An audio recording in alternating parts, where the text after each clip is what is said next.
Hello everyone, welcome to my channel Crime Tales by Borsha. Welcome again from another place. আগে যতবার welcome করেছি ততবার আমার বাড়ির রুম থেকে আজকে জায়গাটা ভিন্ন, বুঝতেই পারছেন যেহেতু আমি অন্য একটা জায়গায় চলে এসেছি। সো আজকে ফাইনালি টাইম পেয়েছি যে আমি আপনাদের জন্য আর কি ওই ভিডিওটা করব যেখানে আমি বলবো যে আমি কোথায় এসেছি, কেন এসেছি, কি করছি, কোথায় আছি, ব্লা ব্লা ব্লা। ভিডিও করার সময় পাইনি বিষয়টা এরকম না, সুযোগ হয়ে ওঠে নাই। কারণ এখানে এসে আমরা যেই বাসাটাতে উঠেছি সেটা একটা শেয়ার্ড বাসা, ওখানে আমাদের জাস্ট একটা রুম আছে। তো সেই রুমের মধ্যে সবকিছু গুছায় নিয়ে তারপরে ভিডিও বানানোর জায়গা তৈরি করা বা ব্যাকগ্রাউন্ড সেট করা বিষয়টা আমার জন্য খুব হ্যাসল হয়ে যাচ্ছে। তো এই জন্য আমি এখনো এখানে কোনো ভিডিও রেকর্ড করতে পারি নাই। বাট আজকে ভাবলাম যে বাসার সামনে হাঁটতে হাঁটতে আমি একটা ভিডিও বানাই ফেলবো, কারণ কবে আমার ব্যাকগ্রাউন্ড রেডি হবে, কবে সবকিছু ঠিকঠাক হবে, তারপর আমি ভিডিও করবো, এটা অনেক লং টার্মের বিষয় হয়ে যাচ্ছে। বাই দ্য ওয়ে, এখন আমি আমার বাসার সামনে দিয়ে হাঁটছি আর ভিডিও বানাচ্ছি। ওই পিছনে আমার বাসা, দেখাচ্ছি না। যাই হোক, লাস্ট একটা কথা বলে নিই, সেটা হচ্ছে যদি আপনারা চান যে আমি যেখানে আছি, কোথায় যাচ্ছি, ঘুরছি ফিরছি, কি করছি, আমি ছবি আপলোড দিব, সেগুলো যদি আপনারা দেখতে চান তাহলে আমার ইনস্টাগ্রাম ফলো করতে ভুলবেন না। ইনস্টাগ্রামের লিঙ্ক ডেসক্রিপশনে দেওয়া থাকবে। আরেকটা জিনিস বলে নিই, যেহেতু আমি আজকে বাসার বাইরে ভিডিও করছি, প্লাস আমি মাইকটাও আনি নাই ভুলে, সো হয়তো সাউন্ড একটু প্রবলেম হবে, সরি ফর দ্যাট, বাট একটু কষ্ট করে বুঝে নেবেন, ঠিক আছে? তো এবার শুরু করি হচ্ছে আসল কথাবার্তা, যেহেতু আজকে কোনো গল্প শোনাবো না, জাস্ট কথা বলবো।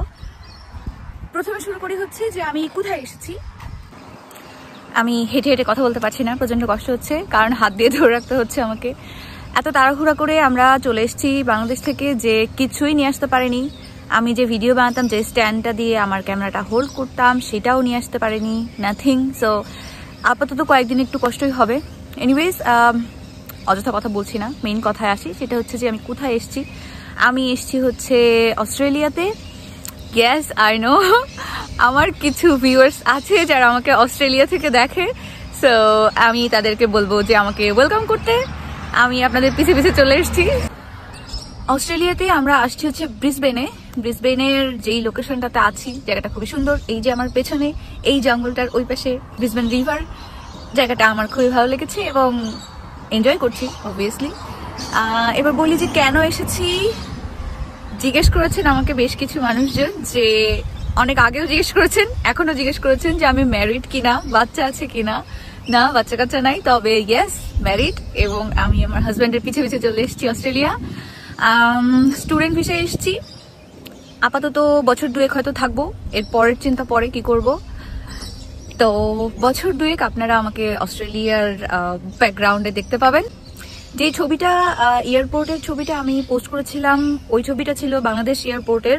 আমরা যেই প্লেনে এসেছি ওইটা চায়না এয়ারলাইন্সের। সো ওই ছবিটা দেখে অনেকে জিজ্ঞেস করেছেন যে চায়নাতে যাচ্ছে কিনা। একজন জিজ্ঞেস করেছেন চায়নায় পড়তে যাচ্ছে কিনা। না, আমরা যেহেতু ওই প্লেনে করে আসছি, সো আমাদের চায়নাতে একটা ট্রানজিট ছিল। আমরা চায়নাতে 24 ঘন্টার ভিসা পেয়েছিলাম। ওইটা নিয়ে আমি চাইলে আলাদা ভিডিও বানাতে পারি যে চায়নাতে যে 24 ঘন্টা ছিলাম সেখানে কি কি করেছি, বাই দ্য ওয়ে। তারপরে তো ওখান থেকে চলে এসেছি অস্ট্রেলিয়া। তো এই তো অবস্থা। আমরা ভিসা পেয়েছিলাম মোস্ট প্রবাবলি 19 তারিখ বিকেলে এবং ফ্লাই করেছি 24 তারিখ। বাসা থেকে বের হয়ে গিয়েছি 24 তারিখ বিকেলে। সো বুঝতেই পারছেন খুবই শর্ট টাইমের মধ্যে। আমাদের ভিসা হওয়ার কথা ছিল আরো আগে, আরো মাস দুয়েক আগে, বাট মাঝখানে বাংলাদেশে যে ঝামেলা চলছিল এটার জন্য ভিসা আটকে ছিল। তো একটা পর্যায়ে আমরা ভেবেছিলাম যে আর হয়তো হবে না। সো কোনো প্রিপারেশনই ছিল না, যেহেতু ভেবেছিলাম হবে না সেহেতু বাংলাদেশেই থাকতে হবে, এই মাইন্ডসেট নিয়েই চলছিলাম। হুট করে ভিসা হয়ে যাওয়ার কারণে সবকিছু একেবারে ওলট পালট অবস্থা হয়ে গিয়েছিল। যখন ভিসা, বাই দ্য ওয়ে আমি এটাও বলে রাখি, একটা আপু আমাকে কমেন্ট করেছিলেন যে আমাকে কুষ্টিয়া দেখেছেন। Yes, I am from Kushtia. তো যখন ভিসা হয় তখন আমরা কুষ্টিয়া ছিলাম। যেহেতু আমি ম্যারিড বললাম, আমার হাজব্যান্ড ঢাকায় চাকরি করতো, সো ঢাকায় আমার আলাদা আরেকটা বাসা ছিল। 1.5 বছর যাবৎ ঢাকায় আমার একটা আলাদা সংসার। তো ঢাকা থেকে জাস্ট কয়েকদিন কুষ্টিয়া থাকার জন্য গেছিলাম। যাওয়ার পরে হুট করে ভিসা হয়ে যায় এবং ভিসা হওয়ার 4 দিনের মধ্যে আমাদেরকে ফ্লাই করতে হবে। সো ওইখান থেকে যেদিন ভিসা পাই পরের দিনই ঢাকা চলে আসি। ঢাকা চলে এসে বুঝতেই পারছেন দেশ ছেড়ে আসা, অনেক কিছু কেনাকাটা, অনেক প্রিপারেশন বাকি থাকে, সেটা জাস্ট 2-3 দিনের মধ্যে কমপ্লিট করে তারপরে চলে এসেছি। অনেক কিছুই নিয়ে আসিনি, অনেক কিছুই ফেলে আসছি। আমার যেই 1.5 বছরের সংসার ছিল ঢাকায়, 1.5 বছর ধরে আমি সংসার সাজাইছি ঠিক আছে, বাট সংসার হয় না যে আমি যে চলে আসব, আমি যে কিছু গুছাই রেখে আসবো বা কি ফেলে আসতেছে দেখবো, এটা দেখার জন্য আমি বলবো যে আমি 1.5 মিনিট সময় পাইনি। আমি জাস্ট আমার সাধারণ সংসার ওভাবেই ফেলে রেখে চলে আসছি। পরে ফ্যামিলি মেম্বার্সরা সেটা আর কি প্যাক করে আবার কুষ্টিয়া নিয়ে চলে গেছে। যাই হোক, আমি এই কথাগুলো বলতেছি যে আমি কি পরিমাণ হ্যাসেলের মধ্যে ছিলাম বা আছি, জাস্ট এটা বোঝানোর জন্য, যেই কারণে আমার ভিডিও রেকর্ড করা, ভিডিও বানানো তো দূরের কথা, মানে লাইফেরই পুরো উল্টাপাল্টা অবস্থা। এখন বলবো যে আপাতত ব্রিসবেন আসার পরে তেমন কোনো কাজ কারবার নেই, বাট যেই হ্যাসেলটা নিয়ে আসছি সেটাই আমি এখনো কাটায় উঠতে পারছি না বলবো। এবং এখানে এসে যেহেতু বললাম ফার্স্টে যে শেয়ার বাসাতে আছি, সো মানে ভিডিও করার মতো পরিবেশ তৈরি হয়ে উঠছিল না। বাট আমি ডিসাইড করেছি যে যখন যেভাবে সময় পাবো, যেভাবে পারবো ভিডিও রেকর্ড করে ফেলবো যাতে আপনাদের সুবিধা হয়। এবং আমি বলবো যে সাপোর্ট আপনারা যেভাবে করছেন আরো বেশি করে করতে।